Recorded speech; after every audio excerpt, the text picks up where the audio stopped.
Before we get into the deep stuff, let's give some basics or some things I want to do, inquire from the others. Walk me through the Santa Fe Institute. What was it about the time of the math? And this was in the late 90s. So they're not going to hear me on this part, right? We're going to do it both ways? It will not be on the video, but we do have you recorded. Fine. Remember, when you're answering on these questions, I'm not in the shot, and they're never going to hear my voice. So a little bit you got to repeat. In your answer, you got to repeat what my question was. Oh, a little bit. Okay. Santa Fe Institute. Why, when you're at the top of your game on Wall Street, do you decide to finance, which was at the time, or endow, or become the donor or sponsor, however you want to say it, for what was considered the most cutting-edge group of mathematicians in the world? Action. So Santa Fe Institute in the late 80s, early 90s, I was interested, I was on the board of Rockefeller. So that starts, Rockefeller, it's university formed by John D. Rockefeller to sort of give back to the community. It's east side of Manhattan, except it was old. It was sort of old-fashioned. They were talking about medicine, and medicine by itself was, again, subject to the ideas of science. They were trying to use science to find cures for disease. And I said, no, we need to do something different. We need to start interdisciplinary work. In most... How did a schmuck like you get on the board of Rockefeller? What year was that? I don't remember. Late, I think 89 and 91. So that's one of the most prestigious research places in the world, correct? Yes. Okay, how did a guy like you get on the board of a blue blood, internationally known, hard research, Nobel Prize winners all over the place? How do they pick a guy like you, a trader from, or basically some guy from Bear Stearns? Good question. So I was asked to be on the board of Rockefeller. And I think it was, I was on the board of Rockefeller. There was a money manager who said, Rockefeller needs someone with financial expertise because the university is growing and there's lots of new things. You have to, again, we go back to the original discussion the last time. Up until the mid-'80s or sort of early mid-'70s, the most important thing was your name. If you were Rockefeller, you already were considered to be brilliant. If you were head of General Motors, it was your reputation. It was who you knew, who your family was, what was your character. And then in the mid-'70s, basically, if you remember, you probably had a calculator. It was very advanced in those days to have a Texas Instrument calculator, where it could, by putting in the numbers, it would multiply for you to do square roots. And that was the first, and everyone who had a calculator was already advanced on Wall Street. A simple calculator, almost like your accountant. The most important parts of business were really now going to calculations. So it's not only mathematics, but it's things that could be calculated. Reputation couldn't be calculated. I could give you, are you a 10 on a reputation scale, an 8? What does it mean to have a measurement of your reputation? We'll get to that later. But places like Rockefeller needed someone to say, look, we're entering a different world where numbers and the numbers of companies, portfolio management was going to be balanced. It was going to be statistical. Jeffrey, could you come on the board? Potentially sit on the finance committee, Nancy Kissinger and a bunch of other people. And David Rockefeller and I got along very well. He was an unbelievable human being. Respectful to everyone. He introduced his driver as his colleague, not his driver. He would never say, this is my driver. He said, it's my colleague. And David started to explain to me world politics. So David would say, Jeffrey, money is going to be sort of the most important things. People don't understand money. You seem to have this knack for money. I said to David, tell me about your life. What was the worst and the best part of your life? So David said, when I grew up, everyone knew I was a Rockefeller. They didn't know that my father told me he would not leave me a dime. No money.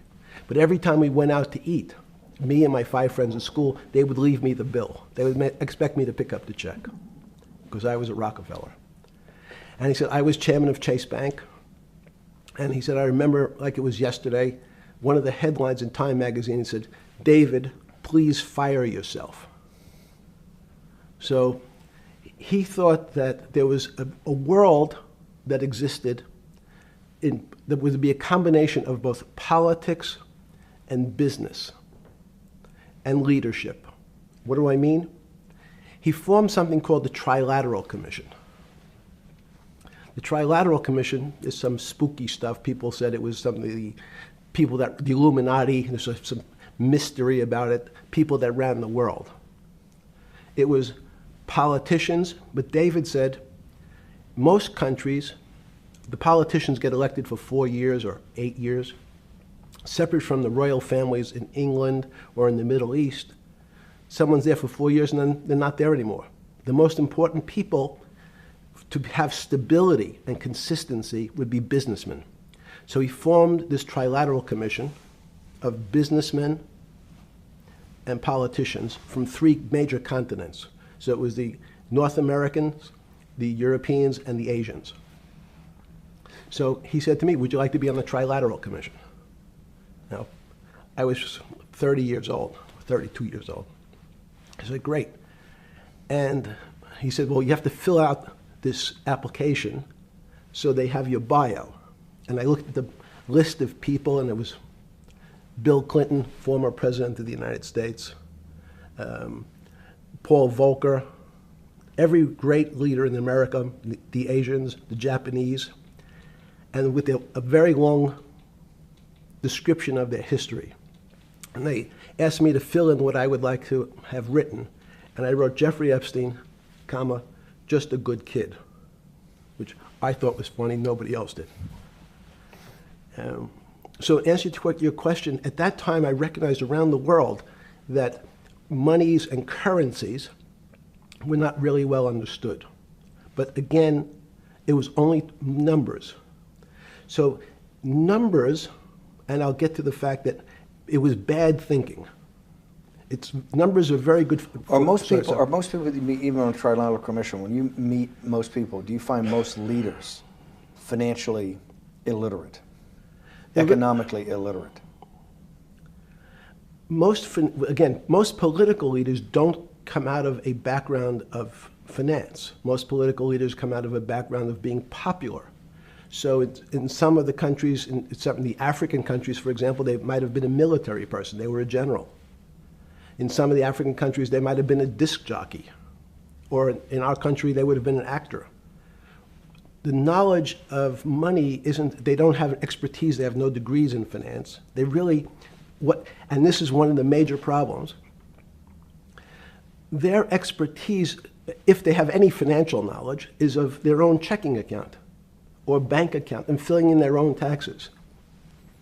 So many world leaders who don't really have a financial underpinning make fundamental errors when it comes to money on a country or institutional level. Let me give you an example. If you, Mr. Bannon, if I said your assets increased last year, you'd say, that sounds pretty good.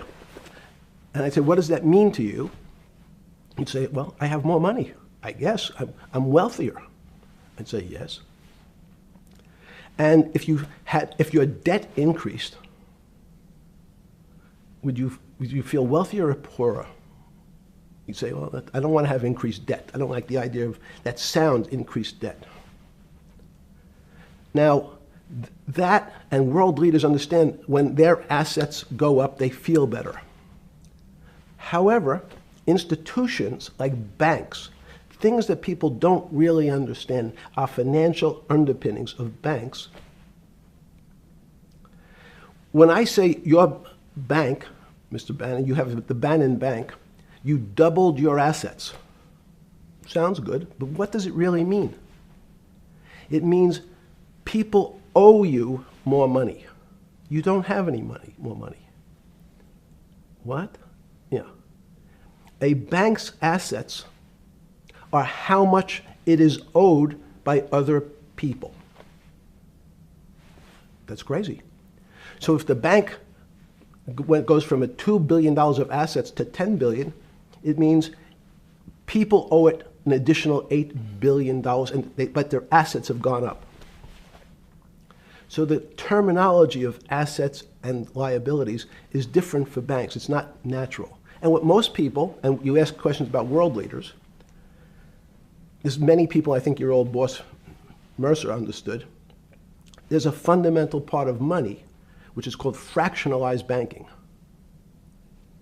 And fractionalized banking is something that finance people understand, and the people on the street, and when I say people on the street, that's where I was when I started on Wall Street, would find it impossible to believe.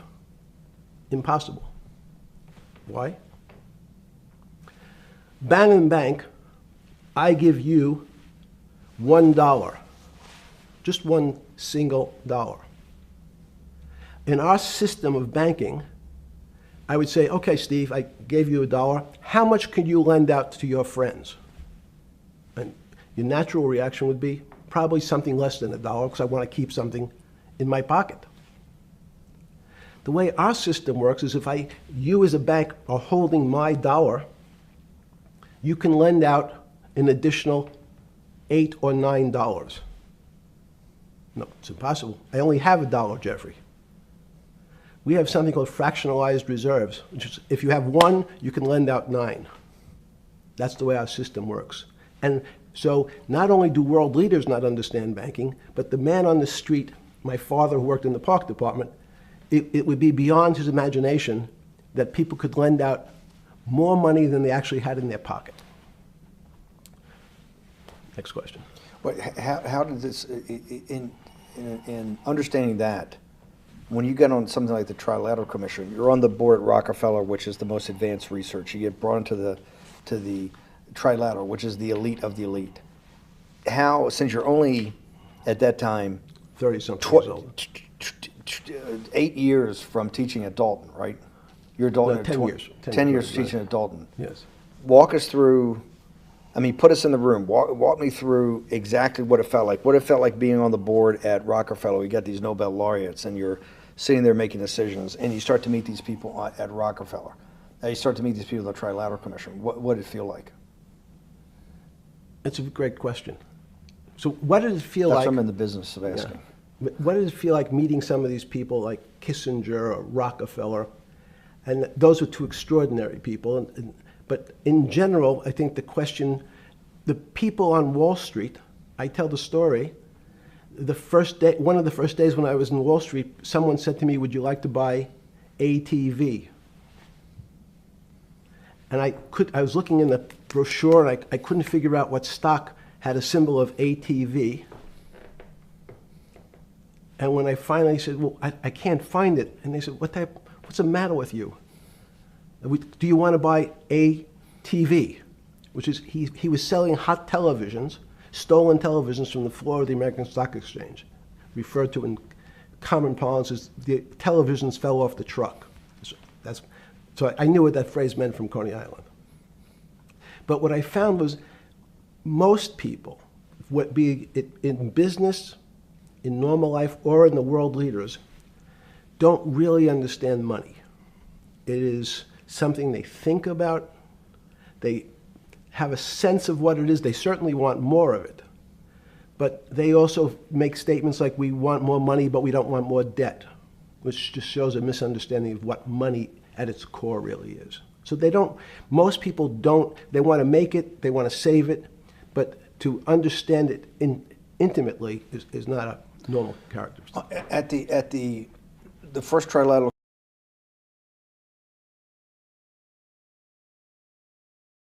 or something?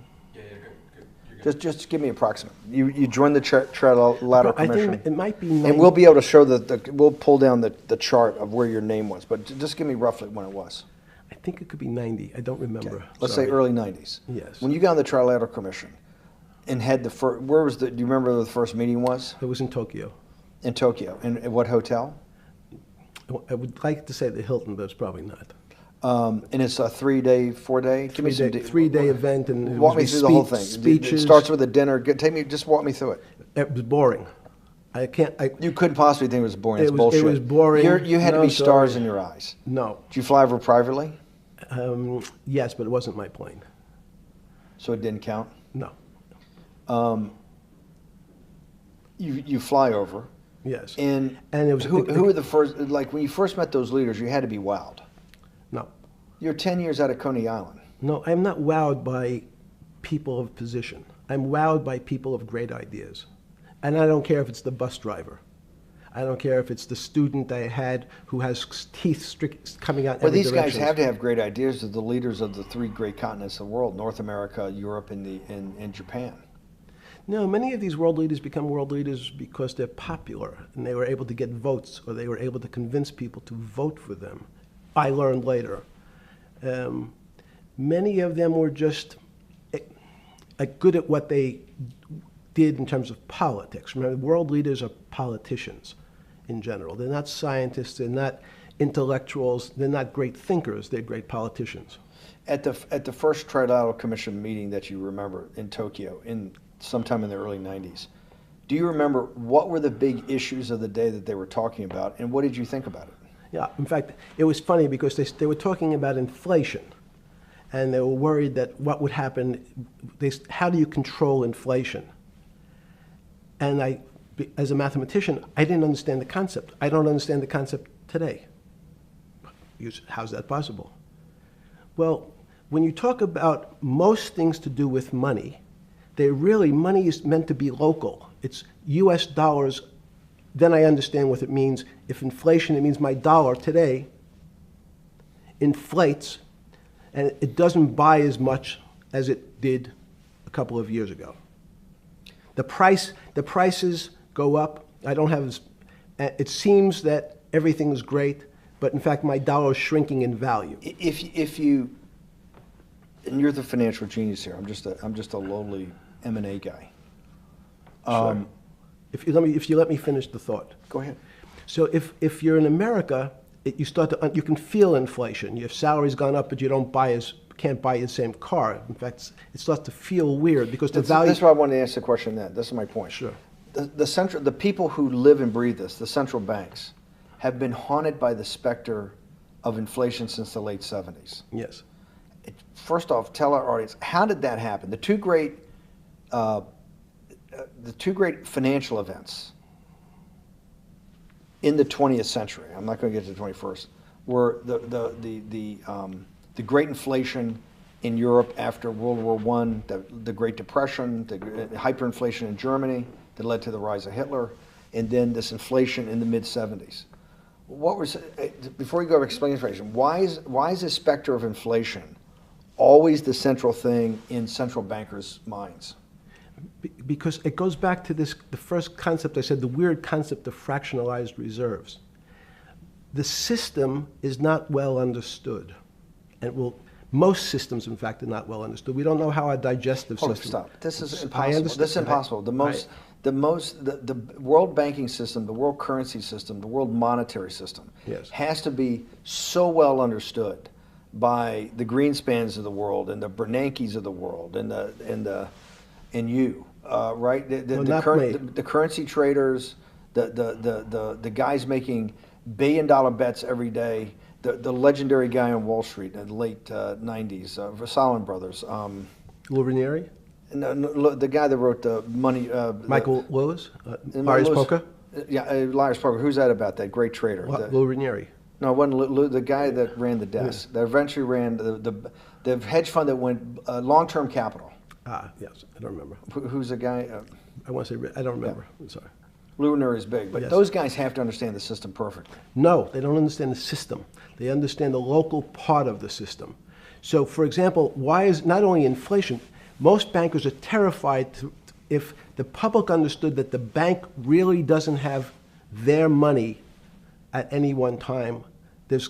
One of the things during the Depression, there were runs on the bank. The reason the banks don't keep much money in the actual bank is they assume that not everyone's going to want their money on the same day. So it's not really the fear of inflation. The fear is a run on the bank. Everybody wants to take out something that doesn't really exist. Inflation is tied to interest rates. It's a more complicated example. But when your money doesn't buy the same amount of product this year than it did last year, if it buys less and less, like it happened, you used the term hyperinflation.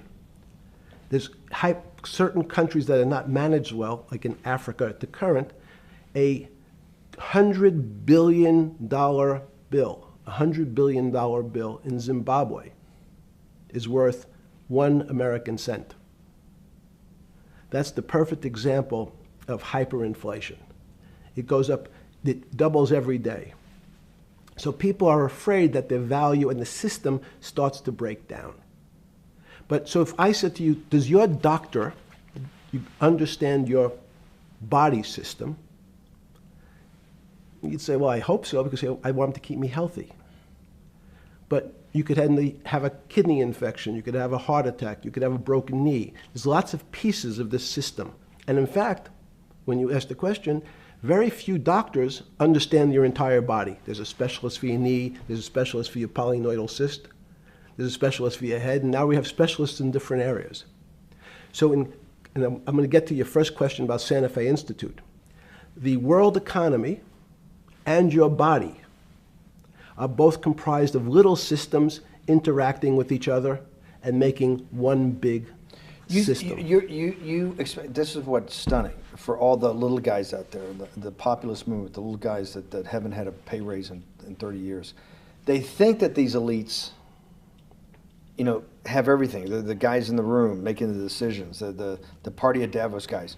You're sitting there, you don't think many people today really understand the complexity and really all the moving pieces and how they interconnect to the world's financial system. No, not only don't they understand the complexity, and that goes back to Santa Fe Institute was an attempt of trying to see if there was a way to mathematize, formularize, or algorithmically understand what the term complexity means. That goes back to the original question. Complex systems are complex by definition. But there's not necessarily, it's not one level of complexity. As we might say, well, our fingers are complex, the movements, the muscles of our hands. But it's not as complex as the blood system. Now I have a circulatory system. I have systems on top of systems. So that there's no one group of or person that really understands the way the body works. There's no one group that understands the way the financial systems work. You might understand U.S. bond market. Now you've asked about the trade of long-term capital. That was a bond fund, very small part of this very complex system. So the goal of the Santa Fe Institute was to see, is there a way to get in, somehow understand how complex systems interact? Fast forward, Steve, to today, where Google and these other engine companies, the other tech companies, are trying to build artificial intelligence. The strangest thing that they've found, one of the strangest things, is that the systems that they design, this artificial intelligence, which a lot of people have heard about, is they design a bunch of systems. They're called neural nets. Terms simply taken out of brain work, neurons in the brain. Nets because they actually look like a net. They put in some inputs. The computers work, spit out an answer. Sounds normal to you. It's because you're thinking about that calculator you had in 1976 on your desk. When you ask the person who designed the system, how did it come to that answer? How did your neural net, can you show me the calculations? They say, no, we don't know. We don't know how the thing we designed actually came up with that answer. That's pretty strange. They take the same neural net now and they put it in front of a video game. No learning, nothing. They said to the computer, they say, sit in front of your video game and learn how to play. It seems the computer learns better than any human in history, faster than any human in history, beats any human in history, but when you ask the designer how did it do it, no one knows. It just did it. So that's the first little touch of things that we already have gotten to a place where we don't understand it, and we built it. On Sunday afternoon, September 14th, 2008, where were you? Sorry? It was the night they put Lehman Brothers in bankruptcy in London. I was in jail. Seriously. Yes. So the financial crisis of 2008 happened when you were in jail? Yes. Oh, this is going to be so amazing. This is going to be so amazing. I take it you didn't have your Wall Street Journal dropped off to you in the morning, your Financial Times. No. How did you hear about how did you hear about, because I want I forgot about this, but yes. I'm trying to get, this is going to be amazing. This is, let's go back and do that again. Sunday afternoon, because I want to find out about people, the geniuses understanding the complexity of the financial system. Because I think the best example we have is the financial crisis, the crash of 2008. Sunday afternoon, September 14th, I think it was, 2008, is when they were working feverishly in Midtown Manhattan at the Lehman Brothers offices and at various law firms around town, and with the Secretary of Treasury and the Federal Reserve, what they're going to do with Lehman. They decided they weren't going to save it. And so they prepared to put it into bankruptcy at the open of the market in London the next day. How did you hear about what was going to happen to Lehman Brothers, and what did you immediately think when you heard they was going to be put into bankruptcy? I'm glad you asked that question. I was in solitary confinement September 14th. And again, some of the public stories about the wonderful time I had in jail and my work release, which didn't come till months after. I'd been there since June in an 8x10 cell with a bed in the back, a 6-foot bed in the back, a chrome sink with a toilet attached to it, and a little piece of metal sticking out that was supposed to act as a table. Now, since I was in jail, there were no books. Why? There's no library. No library, but you're in jail. No, I was in jail, not prison. So in jail, I was in a place what's called the Special Housing Unit, which is for the roughest, toughest, meanest people. They had put me there, they said, for my own protection. So I was in a 8x10 cell with a little slit in the door where they would serve my food on a tray about 9 inches by 4 inches. And then as soon as I finished eating, they would take the tray and close it down. And one of the guards said, do you understand there's Wall Street's crashing. I'm worried about my pension fund. What should I do? And I said, sorry, Wall Street's crashing? What's happened? And he said, there's some crisis and some companies are going bankrupt. I said, are you sure? And he said, yeah, it's all over the papers. We're all terrified we're going to lose our life savings because we have either a 401k or our pension funds. We don't know anything about money. Mr. Epstein, can you tell us, like, what's going on? Am I going to be able to afford my children's education? Am I going to be bankrupt like this company called Lehman Brothers? And there's another company in the front page today called Bear Stearns. Oh no, I said. Why? Because that's the company I was a partner in. And in fact, that was a company I had a very large investment in. So, as a great story, I didn't have my Wall Street Journal, but in the early mornings, you're allowed to make 2 phone calls, collect. And when you pick up the phone, you can dial a number, and when the person picks up, they say, you're getting a call from the Palm Beach County Jail. Will you accept reverse charges? And the person either says yes, and the call goes through, or the person says no. The person I had called was Jimmy Kane, the president of Bear Stearns. And I said, tell me what's going on. And so that my knowledge of the financial crisis happened with Jimmy, who was at the center of the storm, telling me about what Lehman had gone under, and they were trying to figure out a way, should they bail out Bear Stearns? Did it strike you at the time of the mess you had made of your life to be in a situation that you're one of the greatest financial minds in the world, looked at by world leaders and asked your thinking by the most prominent and important people in the world, and here you are in solitary confinement. You got to make a collect call to somebody. Did it strike you at the time how all the threads of your life had come together and put you in a position, or you had put yourself in that position? No. So it never struck you when you had to make one of your 50% of your collect calls that day, you call the president or the head of the CEO of Bear Stearns.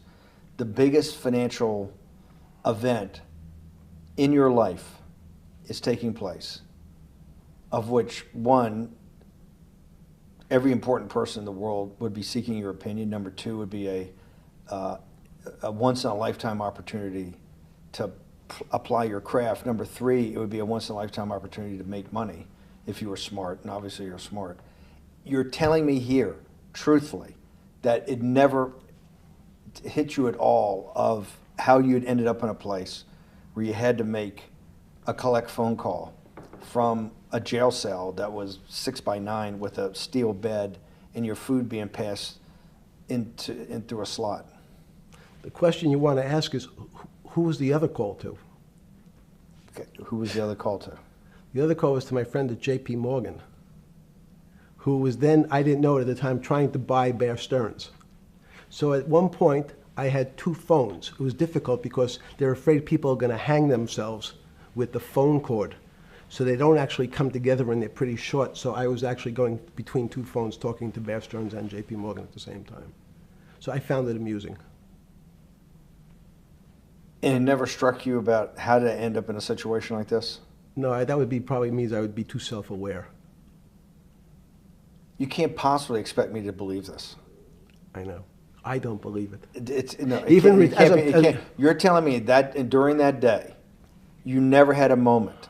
You sat there and go, "What the fuck have I done with my life that I'm in a 6x9 jail cell when I should be on a trading desk or I should be in my $250 million, greatest townhouse in New York City, taking calls from the King of Saudi Arabia, the President of China, the head of Russia, the President of the United States, to save the world's population from a financial debacle." You honestly expect me to believe that never happened? You're suggesting I was sort of somewhat depressed, and how could this happen to me? I'm not saying depressed. I'm saying a moment of awareness of how could I get myself into this situation. No, I would just say how strange that this happens. It's strange.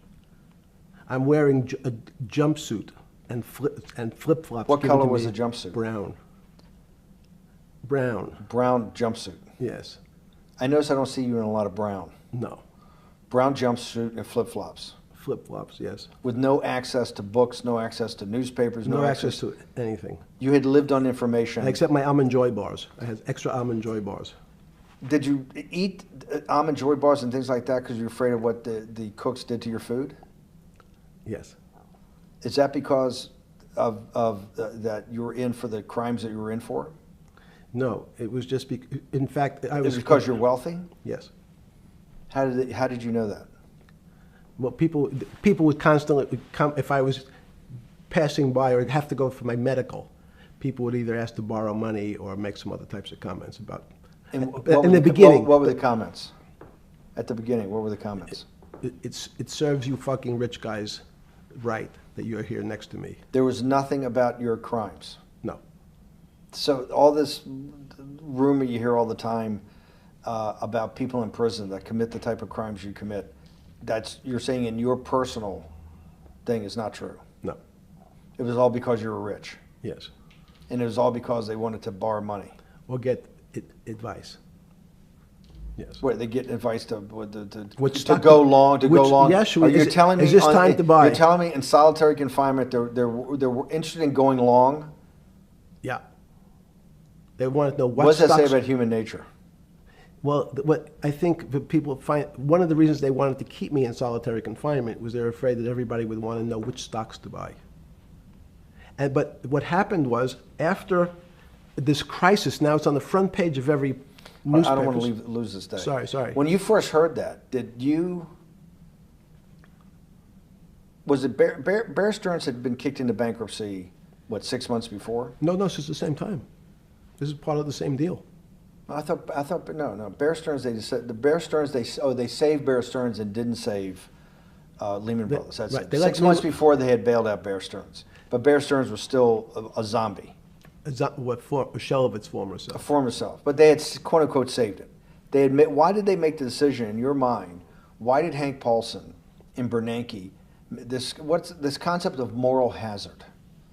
Explain to the audience what moral hazard is, and why did they save Bear Stearns 6 months before, and why did the smartest guys in the room decide not to save Lehman Brothers? It's a good question. The real issue is I'd have to go back when you have these systems to the way your doctor responds to any type of emergency in your body. If they might decide to save your kidneys and let your gallbladder go because the gallbladder is less important to your overall system.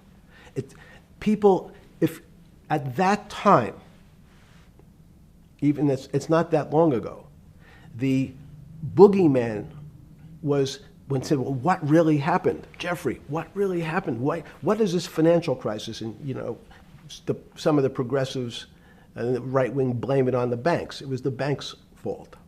And it's the fault of this very esoteric, unknown concept of derivatives. It was really the derivatives that caused this financial crisis because the derivatives got somehow out of control and in the Mickey Mouse. And that was the way you started your road to a billionaire went right through derivatives. Yes. But derivatives were not the cause. Derivatives were not the cause at all. It's like saying your hair was the cause of your heart attack because it was on top of your So head what when you was fell the down. cause? There isn't, let me say, there's no one specific cause. These are system collapses. So many times when they have to make your death certificate, when you say, well, what did he die from? They'll say heart failure. But if you say, what was the cause of his heart failure? Well, he had low blood pressure, his sugar was high, he was diabetic, he had all these other problems. But you say, no, we need a word on your death certificate. Did he die from brain damage? Did he die from heart failure? That's the financial crisis. People said, well, what caused it? They wrote, like on its death certificate, derivatives. But derivatives are not a fundamental cause of anything. Was it Sunday or Monday? I take it was Monday morning when you made your two collect calls and you're talking to Bear Stearns on one hand and Morgan Stanley on the other. J.P. Morgan. J.P. Morgan. That was Monday morning. Did you, Jeffrey, being one of the financial geniuses in the world, did you understand what Lehman Brothers going into bankruptcy, the domino effect, that by Thursday the financial system would be under such extremis that if it didn't have $1 trillion cash infusion in the United States, it might collapse? Did you know that at the time? Did you view that at the time? Yes. You did? Yeah. Why? Again, I don't want to bore you or the audience with the idea of it's a medical procedure, but you had system failures. So you'd recognize that if I said to you, did you realize when your father was on the ground and he was clutching his chest and he couldn't breathe, it was a bad situation, he could die. That's how I saw it. Did you immediately think about the commercial paper market? I mean, the mechanical triggers that actually you had to blow through these circuit boards. Did you know the circuits? Did you understand the circuits? Or did you have a concept of the circuits that were going to get blown through? Yes, but only because of an analogy to a body. And in fact, from my telephones against the wall with my little metal wires, because the next day I talked to another person in Washington about the issues of what I thought was happening, and I made the same discussion about the... They were at the Treasury Department? Yes.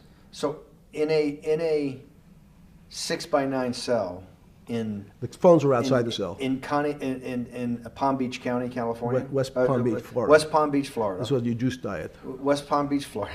West Palm Beach, Florida. West Palm Beach, Florida. You're making a call to Washington, D.C. to talk to some deputy secretary of Treasury. Someone in Treasury. Right. Someone in Treasury. Right.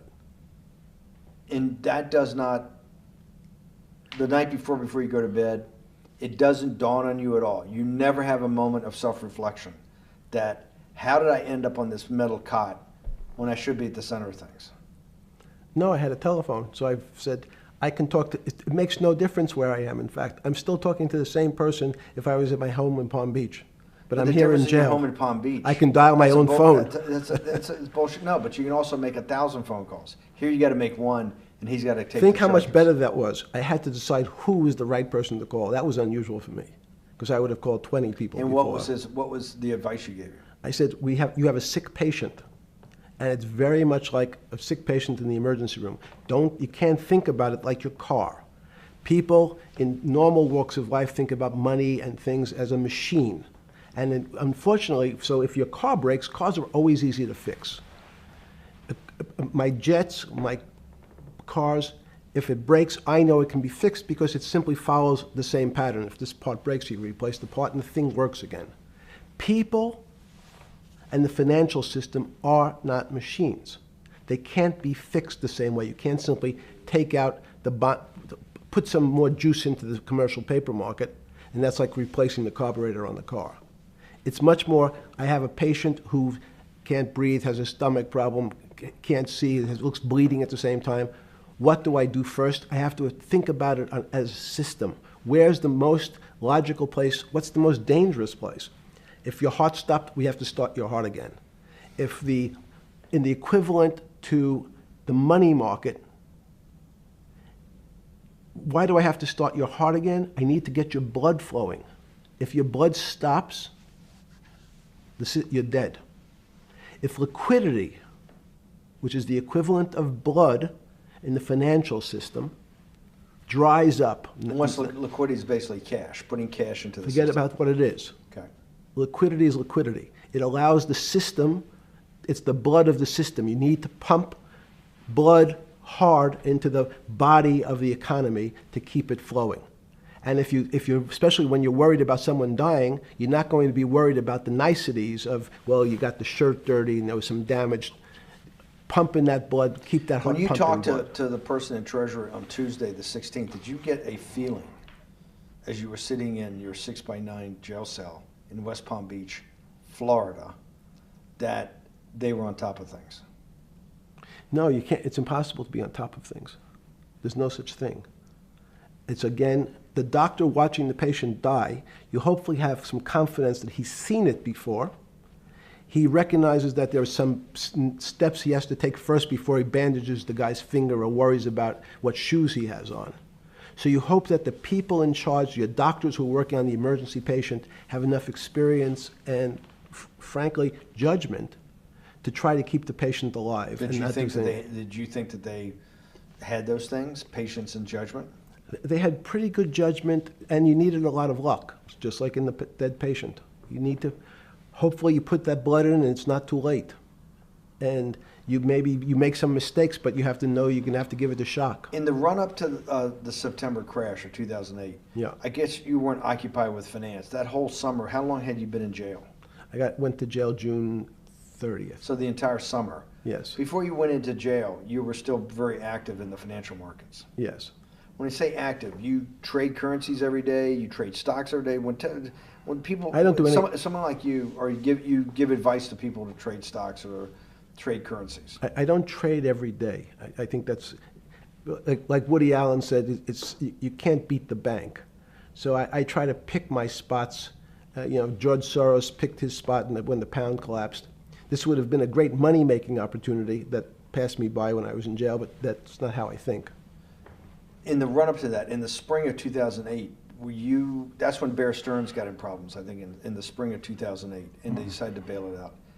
Did the Bear Stearns guys talk to you for advice at that time, when the big crisis in Bear Stearns? No, but see, again, unbeknownst to most people, and it's easy to blame people for the financial crisis, like you'd blame someone for giving your father the drink before he had his heart attack. But what really happened, the real enemy of the finance system was Bill Clinton. And if you ask me what and who caused the financial crisis, I would tell you it was Bill Clinton.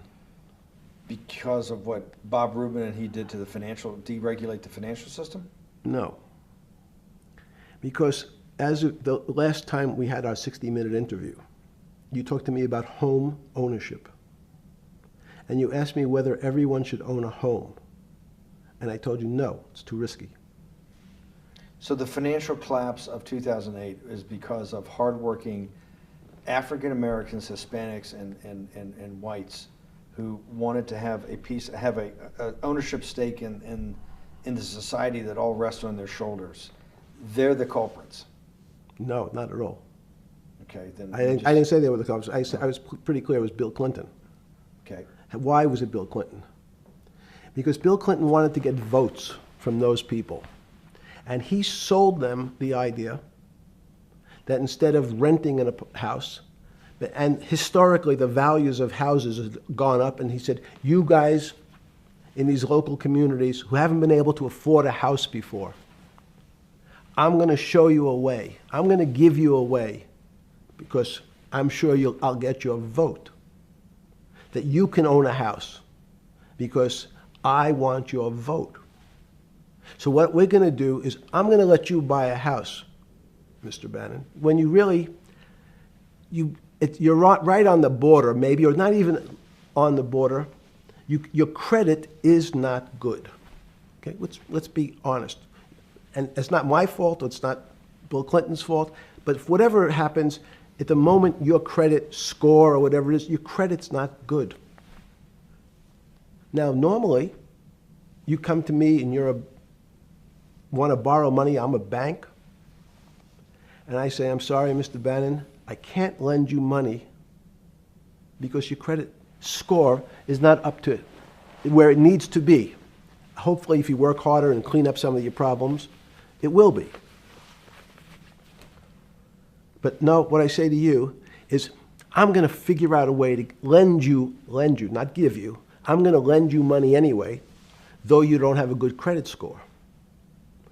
And don't worry, I'm going to get rid of the term that you don't have bad credit. Bad credit sounds pejorative. You don't want to be a person. Sounds judgmental. Yeah, it sounds judgmental. So what we're going to do is we're going to call your credit situation subprime. Oh, nobody knows what that means. Subprime. That means prime is good credit. Subprime is not good credit, less than good credit. So we'll call it something that people really won't follow, and we'll tell you what.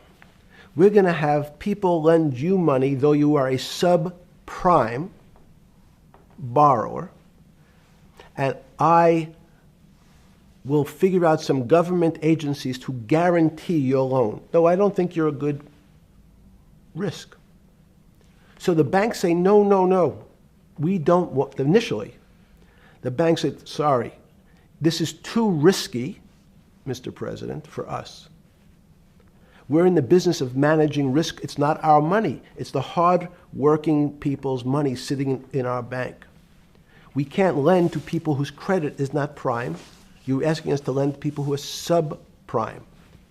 And he says, here's the key, if you don't, Mr. Bannon, I'm going to make sure the Justice Department charges you with discriminatory lending because you refuse to lend to my subprimers. In business terms, you should never lend to. But what we'll do is I'm going to form an agency called Fannie Mae and Ginnie Mae, just another agency names. They'll guarantee your loan. So don't worry. Don't worry. You don't have to pay it back anymore. Even though and maybe you don't even have to work as hard anymore. That's probably a harsh statement, but these players, these two big firms, Fannie Mae, will guarantee the fact that that bank will receive its money. Now, the bank says, wow, best deal in history. I refused to lend to Mr. Bannon, but now he has the big brother, his Uncle Sam. He went to his Uncle Sam, and Uncle Sam says, I'm guaranteeing it. The bank says, I want everybody. Give me as many people as you can give me, because Uncle Sam is the best credit in the world. Not only it's the United States government. We'll take it all. We'll take as much subprime as we can handle. because it's the best investment for the moment. It's a strange investment because it has politics that has inserted its way into the numbers. Politics doesn't belong in the markets, but now we're going to have, I want the votes, we'll make guarantees that you who can't get a house normally will be able to get a house from the bank. The bank says, this is the best deal in history. We will package 100, 300, 1,000 of you subprimers, and we'll sell it off to somebody else. And the whole system becomes mired in subprime mortgages. That's becomes the issue. What do you mean mired? There's just too much supply. It's a supply-demand problem. You get too much supply. No, it's a very good question. What does too much supply mean? Well, then you get to people, go back to your first question to me. Government leaders. Government leaders know if they're good, and they can do mathematics, they can balance their checkbooks. So certain people in Congress said, well, how do you value these subprime mortgages? The banks say, we've been valuing them the same way we've always valued them for the past 20 years. The accounting firms, there's something in this country called GAAP accounting, which is a standard type of accounting. And we account for them the same way we've always accounted for them. If we paid $1,000 for your mortgage last night, when we put it on our books today, we're going to say its value is $1,000. Makes sense. I paid for it last. What's its value? It's $1,000. That's what I paid for it last night. No. The Congress people said, that's not really a good answer, you know. That doesn't give us confidence that you know what you're doing. Because what happens if you have to sell it tomorrow morning? Something's happened and you have to sell it. Remember, there's kinds of stress tests. Would you be able to value it at what you paid for it the day before? And Wall Street says, that's not the way you can think about this. This is crazy. We always value things at the cost from the day before. And they changed the accounting method, in essence, to say not what it was worth yesterday, but if I have to sell, what would it be worth? That's impossible. So what happens is every bank now has to value something that they bought yesterday at lower than they paid. Never before in 20 years did they have to do this. So something they bought at 1,000, on their books was 1,000, is now 990. That starts to, you asked the question about what did I start to think about. Something's 1,000 and 990, this person now has to value it at 980. When did you first start to get nervous, understanding Bill Clinton and all this? Did you change glasses? Yes. Okay. I changed shirt. I saw that black. Are you okay with the? Yeah, great. I think we're gonna have all kinds of changes. I'm experimenting. Yeah. Okay. When did you get a feeling? Did you ever anticipate before it happened something like 2008 could happen? No. How could that be? It's the word I can beat it to death. Is that it's very much like it. Would I anticipate I'll have a heart attack tomorrow? Unlikely. Was 2008 a heart attack or a stroke? Debilitating. It's a better. It was both. But why was it both? Because in fact, as I said, the blood was getting dried up in the system, and the head, which is sort of the central bank, wasn't working. So to some extent, it was a combination. It was a crisis. Did you see that building up over time? It's always been lurking in the background. I mean, if you have an older parent, would you say it's possible? Did you anticipate him having a heart attack today? No, you hope things are going to go better and maybe they'll fix it up. The system was getting too complex, and it wasn't based on derivatives, because what people keep forgetting, and as I was just explaining, Wall Street, and in many professions, including Wall Street makes it sound complicated. They don't want the little guy to understand what they do because they make so much money and they don't do very much. So they couch it in words like derivative and stock options and commodity futures and different types of contracts. It's all fairly, everyone is capable of understanding it. It is not complicated. But Wall Street, because they make so much money from doing fairly simple things, needs to make it more complicated than it really is. We had a very big recession in the early 90s based upon real estate and Japan basically imploding. Let's again, Okay. you had a recession in the 90s. I don't know what it's based upon. It's always interesting to look back and say, separate from there's certain triggers, like in the 70s there was a... What do you think it was based upon, the 90s downturn? It's clearly there was a huge downturn. No, I know there was a downturn. That's what I know for sure. That's a fact. That's all. Everything else is sort of speculation about why did he have that? I understand that, but Sorry. there's some speculation that has 0% probability of being true, and there's others that have 90%. In the range, when you look at the range of alternatives of what could have caused it in 90, and what I'm trying to do is get you all the way up to 2008. Look, you're the smartest guy in the room, right? You know that. Do you think there's anybody in the world today?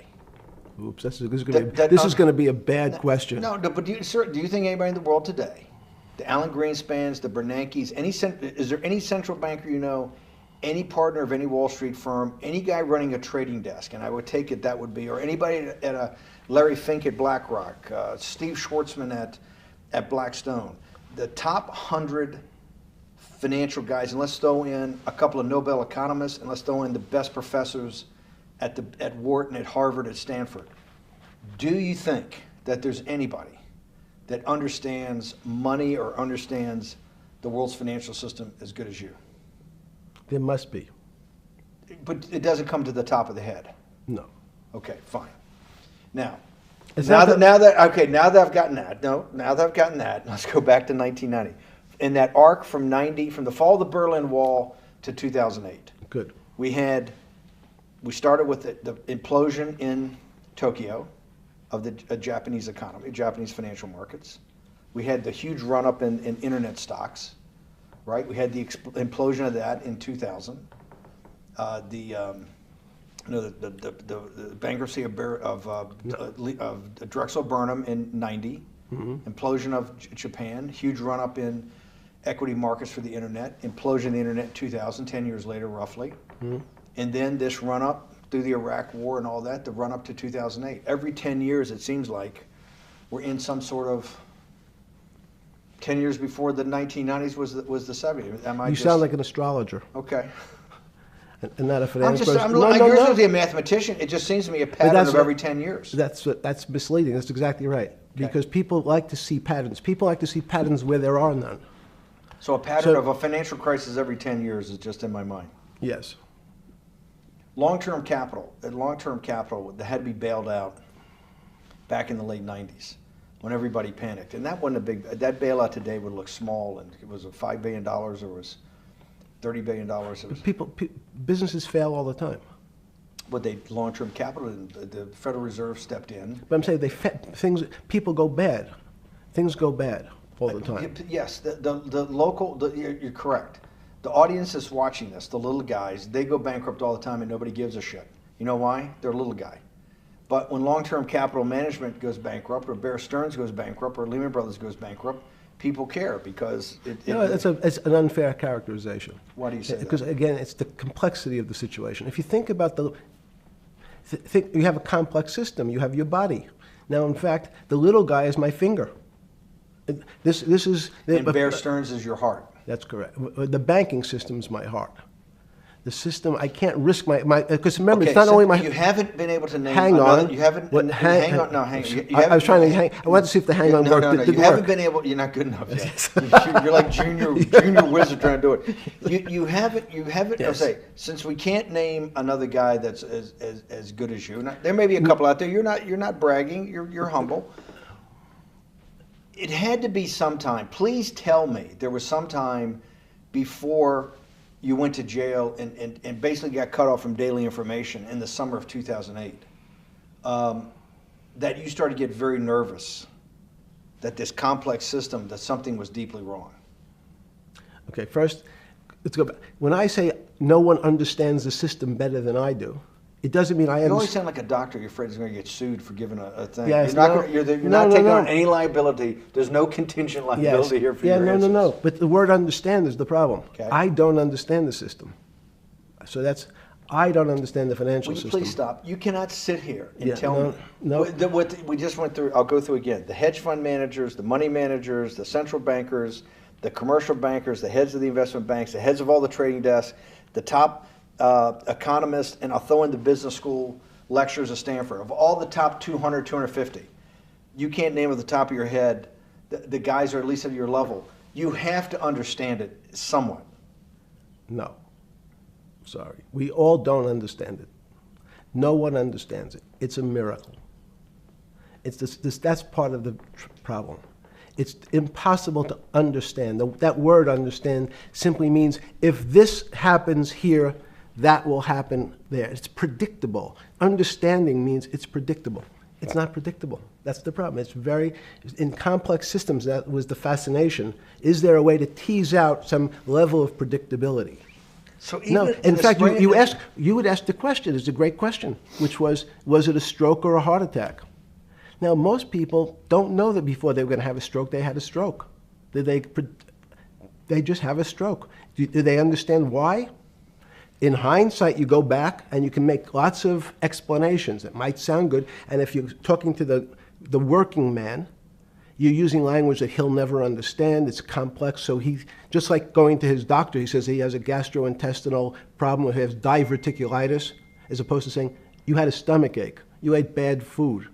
People don't like to say it in normal, everyman terms.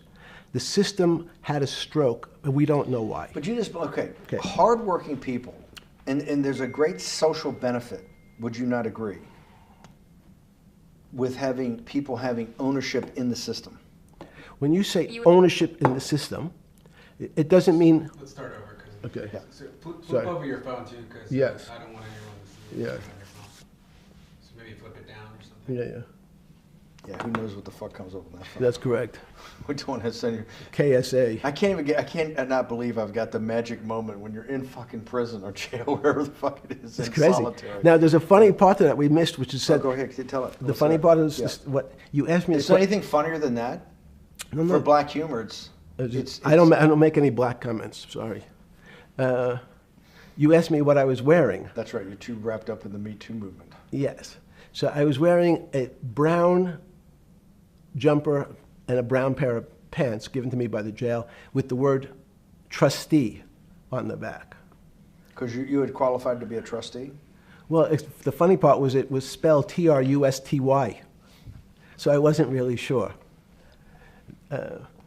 I'd been a trustee in many different operations, but it was the first time it was actually printed on my back and spelled incorrectly. Probably had a higher level of being a trustee at that than you had at all the boards that you were trustees, right? Yes, right, because as the trustee meant you get two devices to clean your toilet as opposed to one. Yeah, but it also meant that you had some sort of personal fiduciary own responsibility for oneself, right? In the jail? You mean? Well, that's what being a trustee is. That's where they give you two. Yes, you get two cleaners. I was a trustee in the jail because I was able to teach some of the kids to help them get their GED. So that's how they gave me a trustee job. There's no time. I got to go back to this because I'm like a dog with a bone in this thing. Yes. You can't. There's something deeply fucked up with you. At least something. Well, we know there are things deeply fucked up with this. You will get through in this film, Right. but you cannot possibly have sit there, knowing that you came from nowhere, knowing that you went to the very top of what is considered outside of science and maybe physics, the thing people most admire because it's like alchemy, understanding high finance. To sit there in what will be the defining financial crisis of our time, like Black Friday or Black Yes. Monday, whatever it was, in the Great Depression, and be there at that exact moment, triggered in part by a firm that you used to be a partner in and knew intimately well, and it created much of your initial net worth because of, and know that you couldn't, someone who lives on a phone, right? Yes. Because you do live on a phone, right? Correct.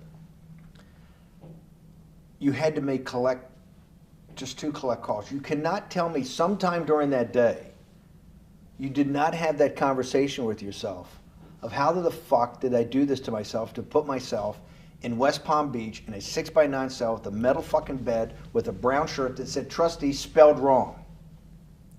So did I find it amazing that I was there? That's a Not better- amazing, and I don't want to say it was not Nope. funny. Oh, I thought it was. I wasn't funny. Right. But Not I- amazing. no, it was incredible. Incredible in what way? This- Incredible, like how do I do this to myself? No. It's as incredible as me sitting here in this house. They're both just 2 sides of the coin. That's how I think about it. That my life today is incredible. Do you consider yourself a stoic? No. I consider myself a hermit. Stoics are not very happy. Being a hermit then, being in that 6x9 cell, being in the cell qua the cell was not the problem, right? Correct. What was the problem? Eating the almond joy bars. Because you couldn't eat the food. No, right. And but remember, my life is. Did that ever strike you that I can't eat the food because somebody might have done something to it? I gotta live off an almond joy bar, 1 a day or 2 a day or whatever. How many ever sneak in a day? No sneaking in. Your 1 almond joy bar, it did not hit you at some time? How the fuck did I do this? No. Let's go back to the spring of 2008. Were you so wrapped up in your personal issues at the time you were not spending enough time on the financial markets, or were you deeply involved in the financial markets like you normally were? No, I was involved. So we're saying that the smartest guy in the room didn't see it coming. No, of course The not. bankruptcy of Bear Stearns, you just thought was a Bear Stearns problem. You didn't see it as systemic. I know you keep harping on it, but it's not. Because you're a mathematician and understands systems. I- It seems that anybody that understands that they had a systemic problem, you at least be the first on the early search radar. If you're not going to see it, then I'm really afraid, because that means that I always assume there's at least a set of guys out there that have some sort of sense that something's not right. Imagine the guy who has a stroke or had the heart attack. When you ask him, did you feel funny the day before? He's going to tell you, yeah, I didn't feel right. Something was off. I didn't feel right. I had my stomach was right. I felt a little dizzy. I felt a little weak. But if you asked him that day before, do you think you're going to have a heart attack tomorrow? He'd say, no, I just feel a little weak. I'm a little dizzy. My stomach hurts. So these systems, and that's the issue of complexity. What complexity says is that, in fact, everything seems to go along, and people have seen it. One of the great examples of complex systems is sand dunes. In fact, the sand keeps building up. People have seen some, and all of a sudden, one more sand drop, and all the sand starts running down the hills.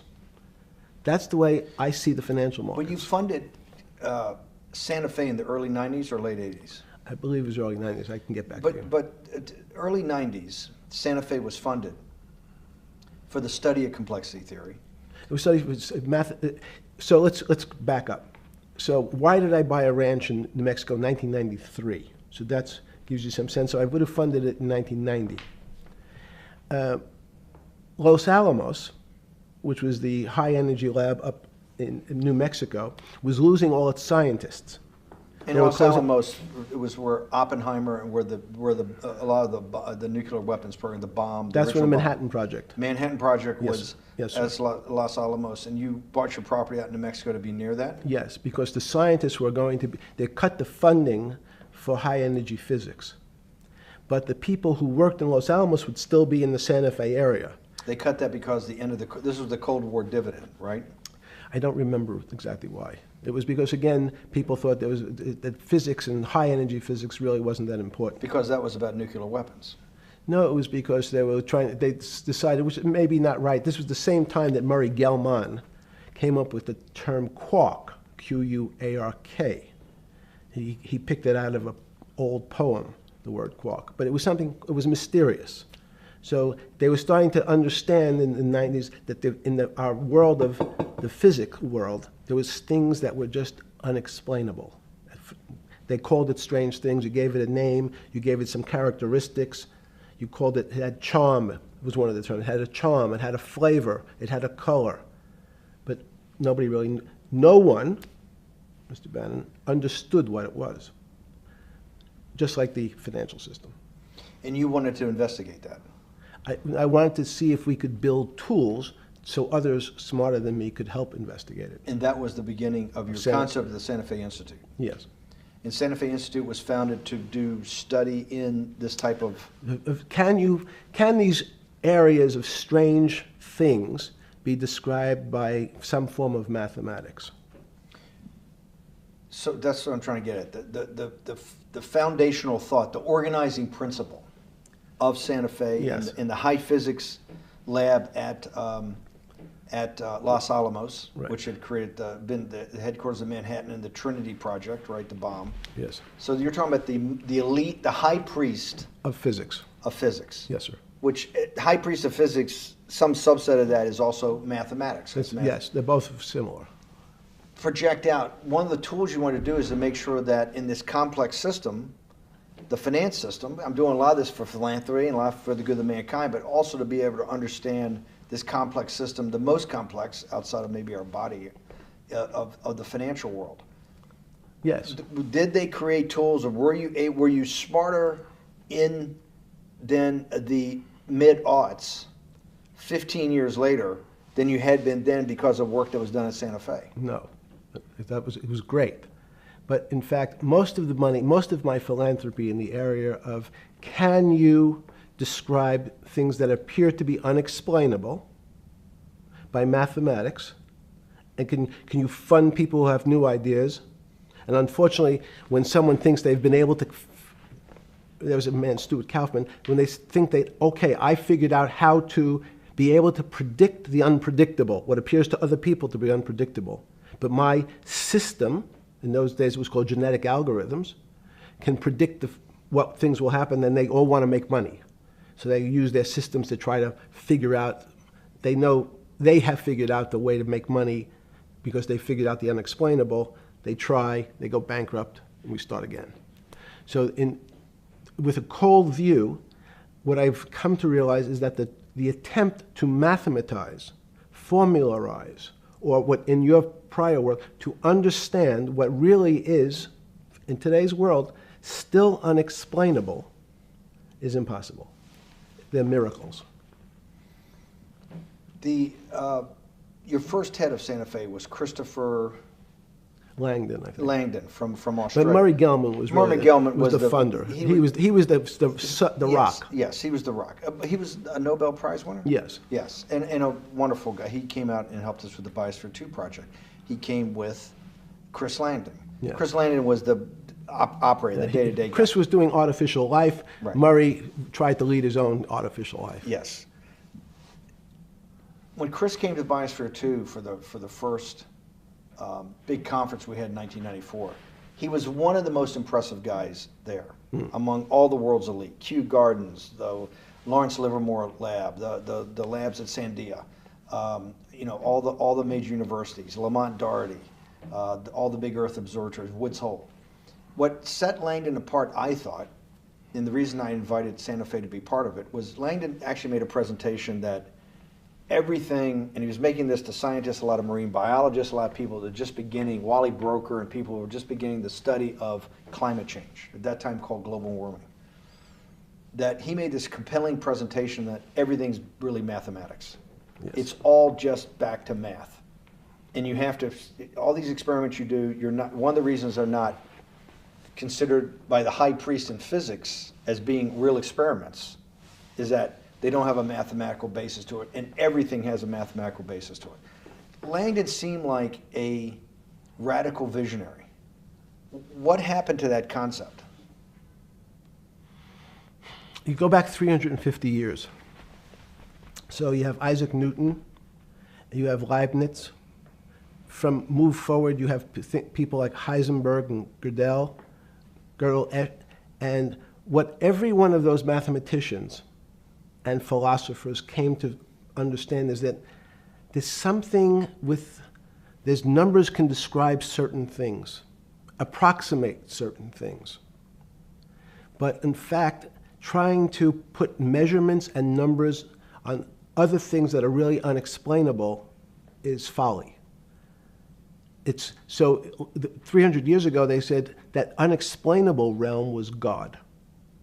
And people who attempted, in fact, to explain the unexplainable, who said, yes, I understand the unexplainable, were charlatans, they were the occults, they were the astrologers, they were the con men. Alchemist. Yes. Well, no, alchemist was, in fact, they believed that there was a way to transmute one metal into another. In fact, they always wanted to see if they can create gold. There's no reason, if you think about it, they recognize that one metal is different than another metal because it has some additional pieces to it. It has additional neutrons or protons or electrons. So because they thought it was a machine, they believed it was a machine, if I can take 5 protons and add 5, that gives me 10, I should be able to get gold. Move everything around inside these systems, the molecules transmute one molecule into another, and if this molecule I've transmuted it into is gold, I'm a rich man. It's back to money. But there's something strange happens. Isaac Newton says, this is really weird. If I want to push a ball on the table, I have to touch it. Maybe I have to blow on it. But I actually have to push one side of the ball or the book to move that side. I'm pushing here, and obviously this thing is what appears to us humans to be solid, so it moves as one thing. But the only way to get something to move was to touch it or put a force against it. Okay, seems to make sense. Everybody has that experience. I want to lift a glass, I lift it. If I want to push a ball, I push it. If I want to pull a ball, I pull it. But he recognized when the ball fell off the table, it went in a different direction. How's that possible? Nobody pushed the ball down. And he says, this is crazy. Why did the ball go down? I didn't push it. I just let it go. So someone's pushing the ball. Because I know that I am confident that the only thing that gets something to move is with a force that pushes. So there's a force that's pushing the ball down. In fact, he called it gravity. He measured how fast it was pulled, but never was able to explain why it happened. How is it? What is gravity? It's this. Everybody says, well, why did the ball fall to the ground? Because gravity took it. But what's gravity? That's, as Feynman would say, that's the name of the thing. We have no idea what it is. This goes to Santa Fe. They were trying to explain the unexplainable. Can we measure? Can we figure out a way to predict the stock markets using these types of chaos complexity? Before we get there, let's walk back through it. Let's go back to Newton. Sure. Pre-Newton and then Newton. What did Newton solve that for millennia up to Newton had not been solved? And then I want to go forward all the way to Santa Fe, what they were trying to solve. Let's start with just 2 or 3 of the basic guys, but let's go with Newton. What pre-Newton, it was what? And then why is Newton such a genius? In such a, in the, I think mathematically they told me one time, I've seen there's been 115 billion people roughly that have lived on the earth. And of that 115 billion, Newton. Are you sure that's a number? That sounds a lot very high. We only have 7 now. I think in the history of the earth, I think it's, I'll pull up the stat for you, but I think it's 115 billion people. They figure that probably is inflation. That's why you have lived on Earth. But he's one of the handful of the most important.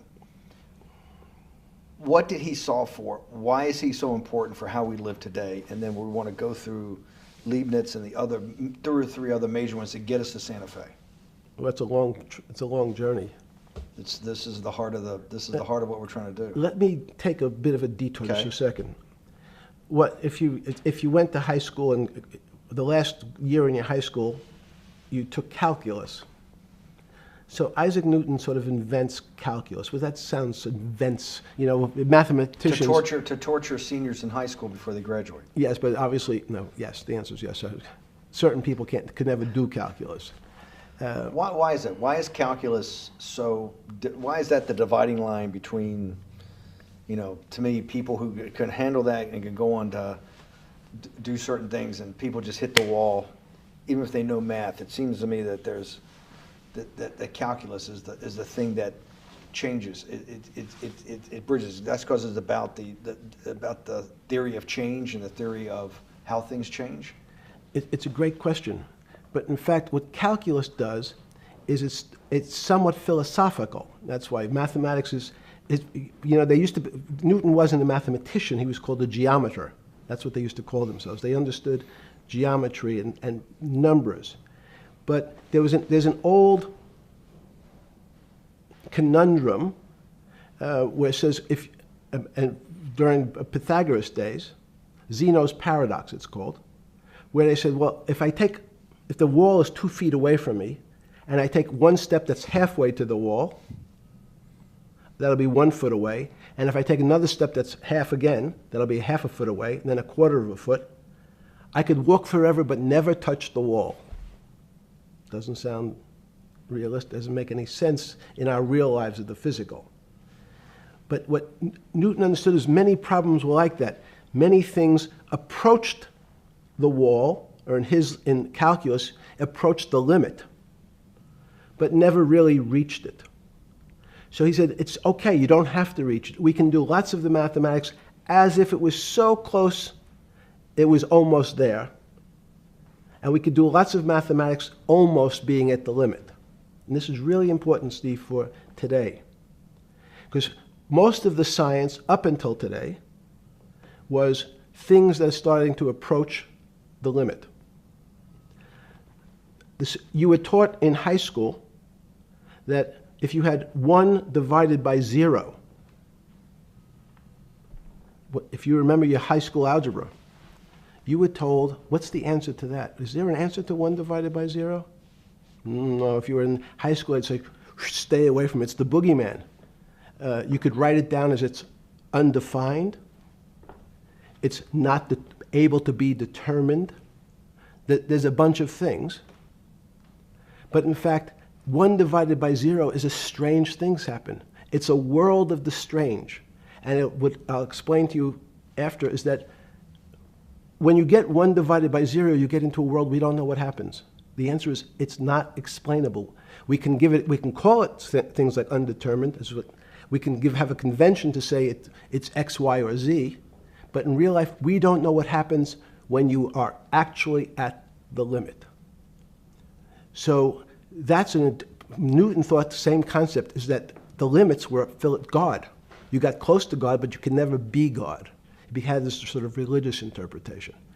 Okay, I want to go back to Newton. Why is Newton such a big dividing line in mankind's history? What is it about Newton? What is it about what he's trying to solve? What did they not know beforehand? And because we live to a degree in a Newtonian universe, although I realized later subparticle atomic physics, but at least for a while it was Newtonian. So what's the dividing line? Why is he so important? Why is he an inflection point in mankind's movement from the swamp to the stars? It's a great question. Stars were by Kepler. What Newton starts to allow us to do is to make accurate predictions. Remember that we've talked about that with money, about the things in our physical world, how cars, he didn't have cars then, how horse carriages moved, how bowling balls moved, how pool cues and pool table balls. Had people tried to solve that before Newton? Many. Heraclitus or Plotinus, Pythagoras, had these greats that we hear about, had they tried to solve the same problem? Not the same problem. They tried to again, what Pythagoras does, he starts to figure out this relationships in triangles. For example, everyone knows the a squared plus b squared is equal to c squared, that Pythagorean theorem, which is basically says these shapes in a triangle, each side of the triangle has a fixed relationship with the other two sides. That's strange. He knew, again, but it was all numbers. This was a system of things in the physical world, and Pythagoras says we can start putting numbers on things that help you predict how they will behave. You can add two triangles and make a square, some different shapes. They were looking at geometric forms. Newton says, well, I want to know how planets move. I want to know how things around me move. Can we find formulas? Can I find formulas that explain what I see in the physical world, how physical things interact and how they describe one another? Again, the fact that two things, two solid masses, for some very strange, unknown reason, unknown today, attract one another, no matter what they are. People have seen the experiment. You hang something, two little metal balls from a string, they move towards each other. In fact, they move towards each other was very specific. So when you drop the ball to the floor of this room, Newton says, in fact, the room came up a bit to meet the ball.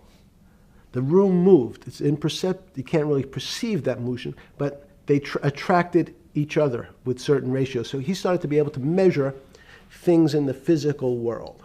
And that was great advances. It also, now you wanted to move very quickly. Unfortunately, most people, especially in the 20th century, 19th century, said, well, like Newton, let's measure everything.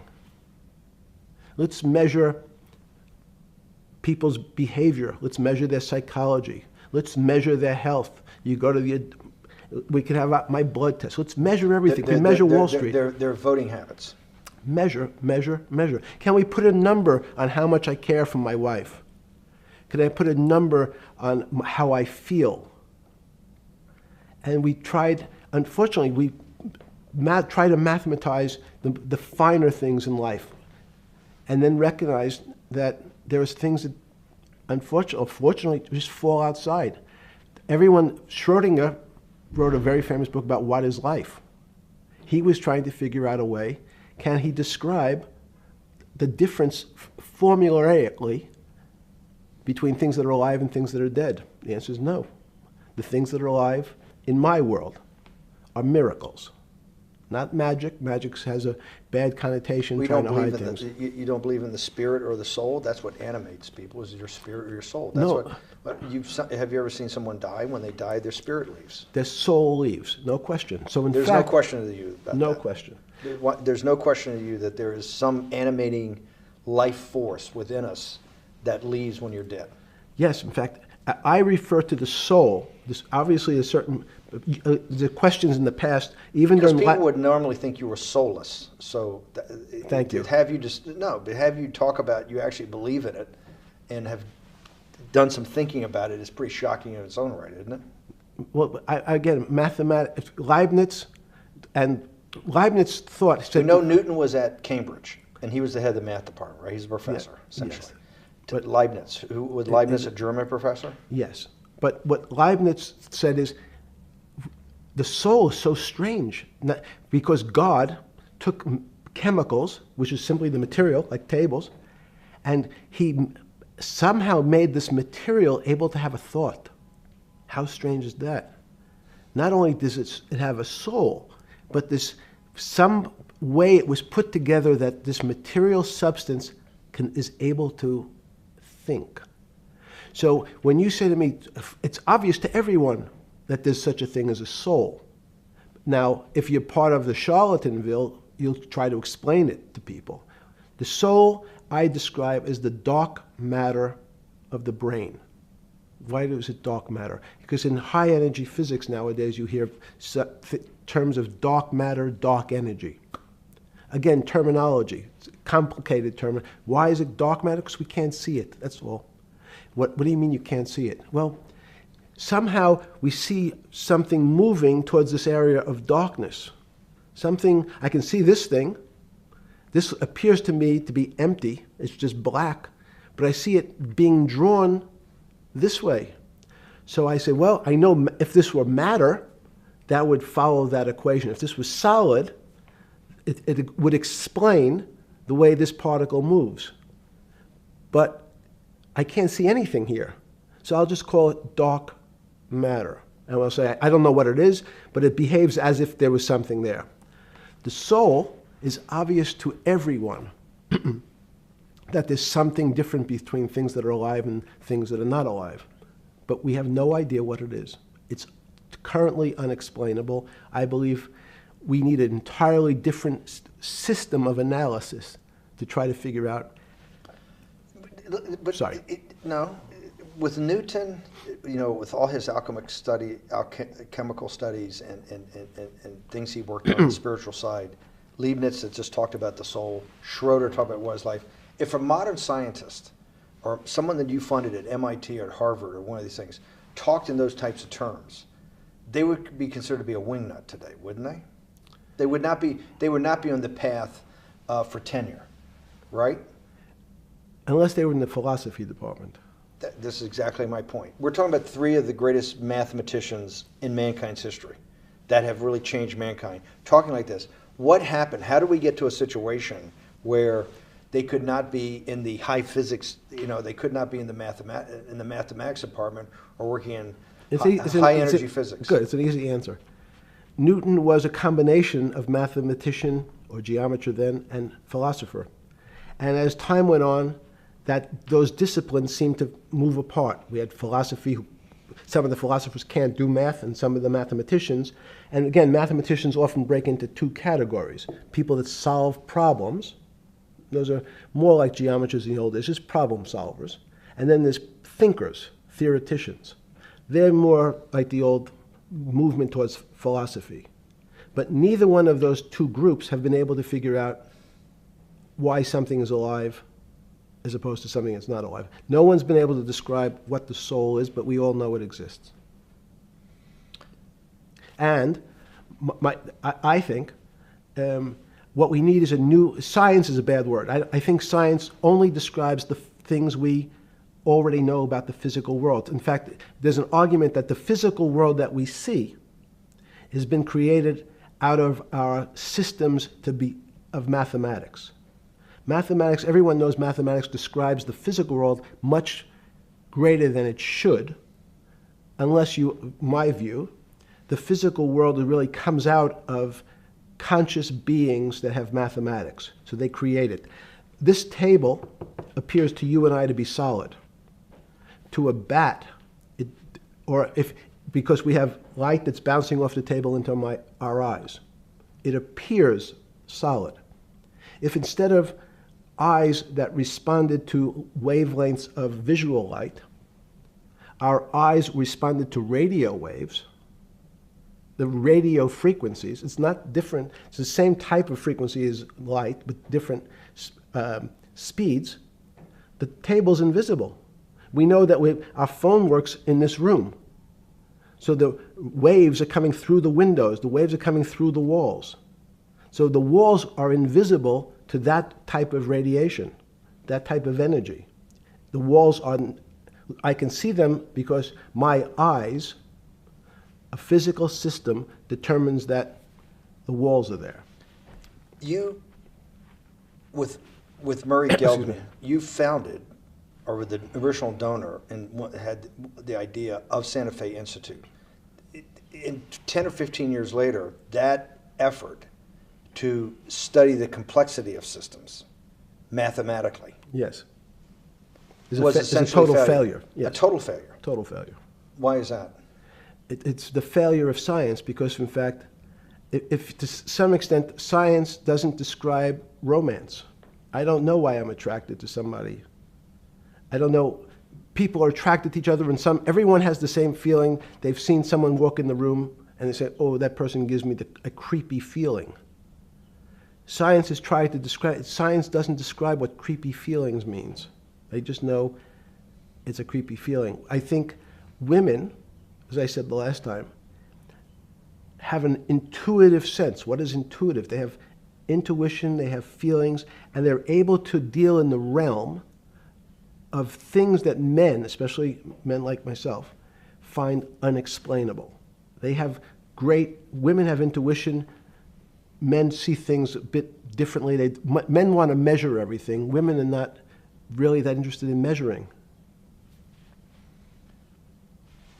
In what you're saying in macro terms, you actually think science, mathematics, maybe ultimately technology is moving to that more intuitive. I think science and math are old-fashioned.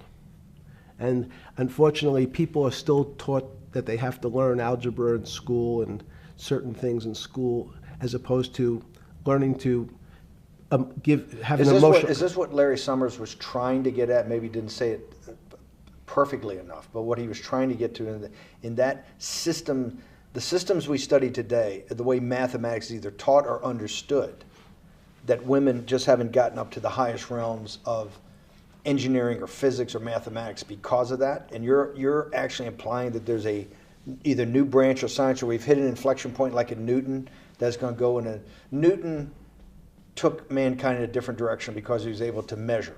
Then you had subatomic, non-Newtonian physics later. Are you saying that you think there's another developing field that's coming up that may take us, I don't know how many decades to get our hands around, but that's what's evolving out of this? Yes. Yeah. In fact, I think that mathematics, it's not the end of science. Every year someone says it's the end of, we can't discover everything. There's lots to discover with relationship to the physical world, but we know a lot already. In respect to the unexplainable world, we almost know nothing. Women, again, sense it. And instead of Larry Summers, I won't digress too much, but Howard Gardner early on said, there's not one form of intelligence. It's not mathematical intelligence. There's emotional intelligence. There's kinesthetic intelligence. There's this argument that I reject that black people are less intelligent than white people. It's not true. We know, for example, that if I was in the forest and I had to run from the lion or figure out a way not to be eaten, and my competition is a local African, I'm the one who's getting eaten because they have the intelligence to deal with their local environment. So it's just different. It's not better, it's not worse, but there's many differences amongst different types of people. And so people have different intelligences, and they excel in some intelligences usually, and less so in others. When did it come to, because the world of high finance is a world of pure reason, or is it a lot of emotion and gut checks and on trading desk and central banks when these decisions get made? Is it that high church, like the high church of science of high energy physics, or is it as much emotion that comes in as much as the mathematics and the reason? It's a great question. I think if you talk to really experienced and successful traders and you ask them how they know what's going on, they can't give you an answer. They don't know. They feel it. They can feel the way the market's moving. They can feel the way the stock's moving. And that these are not very well-defined terms. It's difficult to put in mathematics terms, how did I feel it? You could look back and make guesses what I was seeing. But great traders feel it and then act on their feelings.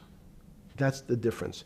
Many people feel it but are afraid because they want a mathematical justification before they take that next step. When you first got on the trading desk at Bear Stearns in the late 70s or mid 70s, were you shocked by how little actual understanding of mathematics that the traders comprehended?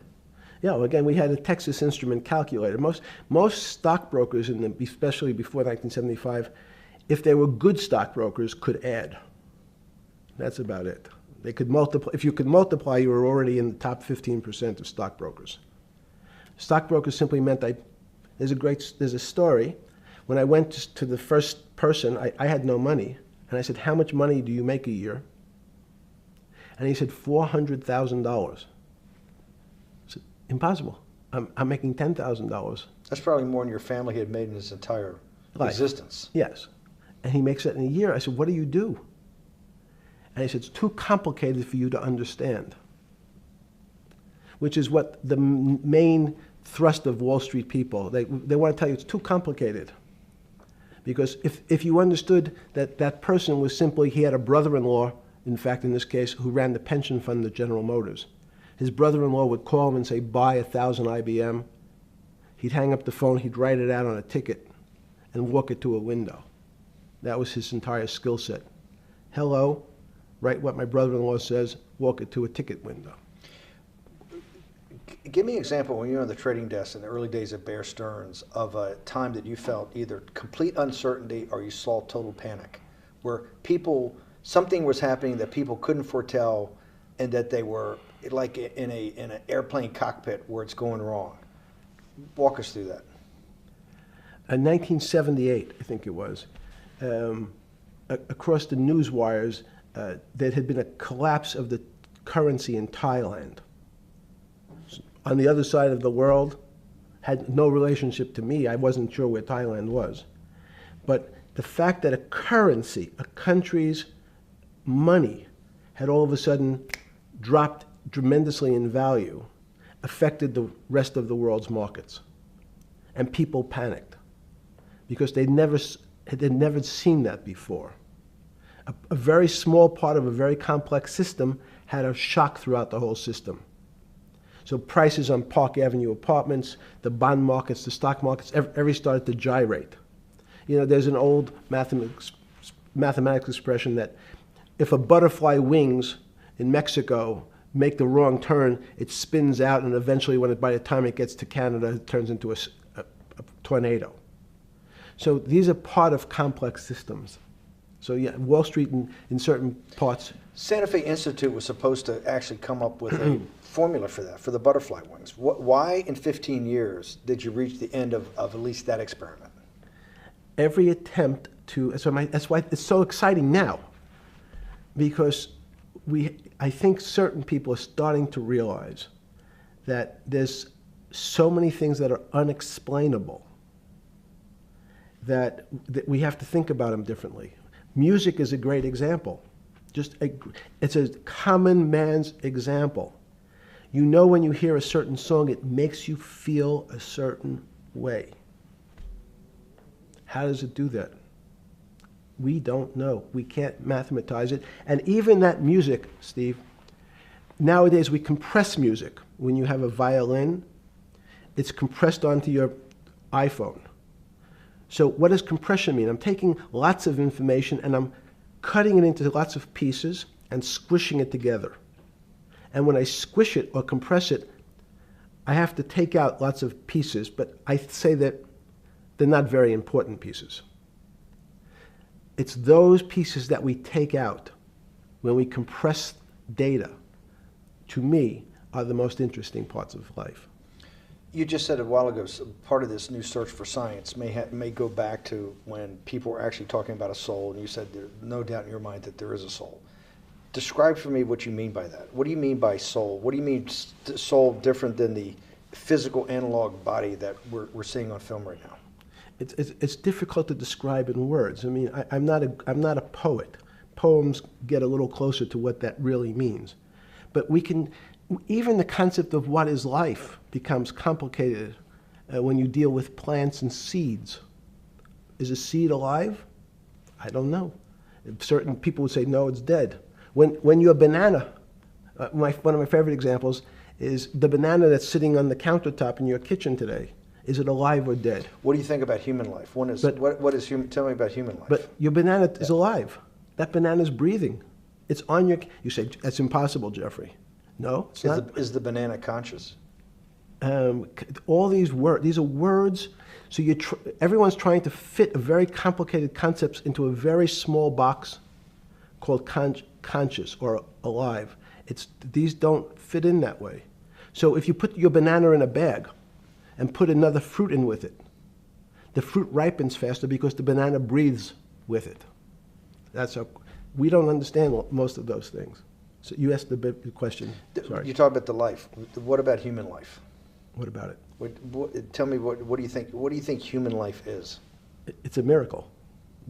It's a miracle. And when I say miracle, I can't explain it, and I make no attempt to explain it at the moment. We don't know how to think about it. And anyone, and again, another one of the Feynman quotes when he was talking about quantum physics. He said, anyone, Jeffrey, who says they understand quantum physics and quantum mechanics and quantum behavior, you know they're lying. Let's talk about it. That's post-Newtonian. Talk about what's the difference, who founded quantum mechanics, why is quantum mechanics taking Newtonian physics and taking it to the next level? It forms a much broader category. Let's go back to this desk. You use the thing of Newton using this desk. Why can't Newton's theory explain everything? Why did subatomic quantum mechanics or quantum physics have to come in to explain this? Well, so let's go right back to square one. Why is it called quantum physics? So quanta is a word that simply means packet, small amount. So it's quantized. So we recognized, when we recognized that this table appears, another very complicated word, solid to us, it's really made up of molecules or atoms. And atoms, we've given lots of names to what some of the behaviors. If you were in school, when you and I were in school in the 50s, the model was a little center thing in the middle, and an electron went around and around it. It was seen as a ball that went around and around it. And as we started to look at, say, well, let's see what this ball looks like. I want to be able to examine that little thing called an electron. We found that there was nothing there. There wasn't the thing. It was simply a cloud of energy that we can call an electron. So we already started to see mysterious things as we go into very super small quantities, quantum physics. So quantum physics started to go into the very small, and at very small distances, we see things that we can't explain. We just cannot explain. How am I doing on time? 4 minutes. Fine. And to summarize, no, sorry. Let's go back to human life. When do you think human life starts? It's not these. So you see, this is the question. You're asking me to measure something again. It's the disease. It can't be measured. You just hate making commitments. That's why I'm not married. I'm peeling this onion back a layer at a time. All your bullshit and happy target can't be measured like that. Is that to say measure it's a commitment. You don't even like a commitment when you answer a question. I don't. As know. they say in golf, commit to the shot. I don't know what it means to be measured. You do know what it means to be measured. You're one of the leading currency traders, hedge fund guys, or stock market financial wizards. You're in the high priesthood of high finance. You certainly know how to measure. That's why you're a billionaire. Any other answer besides that is total and complete bullshit, and you know it. I know very few things. You know things can be measured. You measure every day. You weigh and measure every day. You weigh and measure people. You weigh and measure leaders. You weigh and measure economies. You weigh and measure politics. It's a very good. You weigh and measure. You weigh. Hang on. Your whole life, in fact, is measuring. So what you've now done is a great thing, is you've used the word measure, a mathematic term, in the common vernacular and abused it. So I don't even recognize what it means. It's so abusive to my field. Why? And let's go to that. In mathematics, measure means what specifically? There's no specific. It's an approximation, or giving something a number. Einstein said, we're not asking you to go to the 9th decimal point. You didn't say that before. No, you're not going to the 9th. I don't even. What if I say measure how tall are you? You'd say, 6 foot. 6 feet. But is it 6 foot 1 inch? Give or take, between 5'11" and 6 feet. But what's that? So the question is, I want an accurate. I got Zeno's paradox. I don't even know what it means to measure you. Am I measuring the top of your hair, the top of your skull, the finer, the more. You're being rabbinical. This is like. I shaved my beard off. I used to be rabbinical. No, my point is, isn't that going through the Torah where you're parsing every definition? No, so, however we broadly define measure, your life literally is about measurement, is it not? It's about putting numbers on things so that I can try my best. That you can call it whatever you like. If Well, that what do makes you you ca- feel what- better. What do you know? No, Because I I'm wanna make you related happy. back to your scientific inquiry. No, even a number.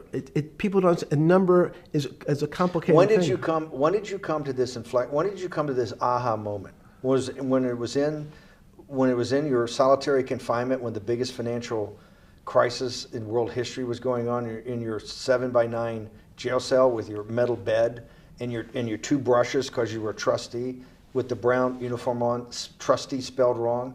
Is that the moment of clarity that you had about science and Newtonian physics and everything that we can measure is really not going to be the way we go forward? It's going to be much more esoteric, emotional intelligence thing. Was that your moment of clarity? I wish it was, because it would make such a great story for this interview, but it's not. It's the fact that I lead such a privileged life to come across But when did you? If it didn't happen then, when did it? Or did it happen before? I was then? going to hopefully Okay. get to the. Okay. I'm in a privileged position to have some of the world's smartest people come to my house and tell me what they think about different subjects. And I finally realized that the thing that they had most in common was there was this area, no matter how smart they were, that when I asked them the questions, they said they'd have to resort to a 500 or 1,000-year-old response to that question, which was, I don't know. You know who else found that out? Socrates. That's what Socrates kept doing, right? Socrates kept asking all the experts. He would go through, question after question after question, and realize at the end they didn't really know. They really didn't basically understand what they were talking about. And one of the things that people won't enjoy, it turns out that potentially one of the bad things to teach children is how to write.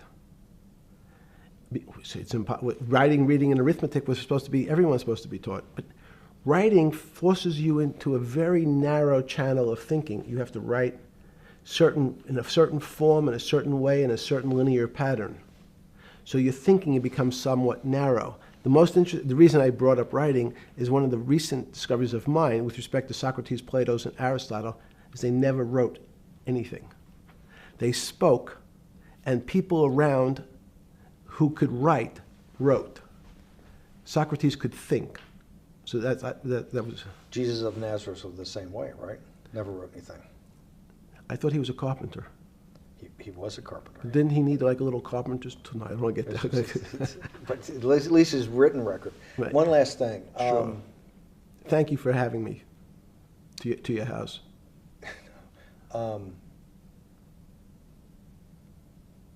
Vegetable juice. Let's go back. Look what vegetable juice does. When did that?